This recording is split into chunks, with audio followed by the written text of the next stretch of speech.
నాకు నిన్న కూడా ఆయన వారికి శుభాకాంక్షలు తెలియజేశాను, పుట్టినరోజు శుభాకాంక్షలు.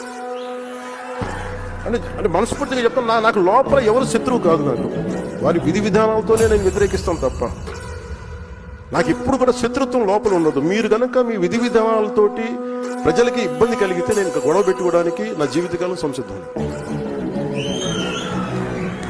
అసలు నాకు ఆ భయం కూడా లేదు. నాకు ఆ భయం కానీ లేదు. మనం ఏదన్నా జరిగితే బహుశా ఇలా జరిగితే ఆ భయాలు ఉండవు.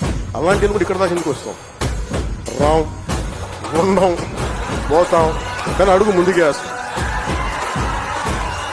దేనికి వేస్తాం అడుగు? పిచ్చి ఐడియాలజీతోటో లేదంటే పిచ్చి పిచ్చితో కాదు, చాలా బలమైన ఐడియాలజీ ఉంది కాబట్టి బతుకుతాం. కాబట్టి ధైర్యం, that with in the constitutional limits. రాజ్యాంగ పరిధిలోనే మాట్లాడతాం, పోరాటం చేస్తాం తప్ప ఇక అవసరం అనుకుంటే లాస్ట్ ఫేజ్ రోడ్ల మీదకి వచ్చి గొడవ పెట్టుకోవాలి. మన తెలంగాణ బోర్డర్లో మనం గొడవ పెట్టుకున్నట్టుగా అప్పుడు దాకా ఇంకా రావాలంటే దానికి లాస్ట్ తప్పు. చాలాసార్లు మనకి రాయబారం నడిపి మంచిగా చెప్పి మంత్రాలు జరిపిన తర్వాత కాదుకూడదు అనుకుంటే ఈ చుట్టా మర్చి ముందుకు రావడం ఇబ్బంది.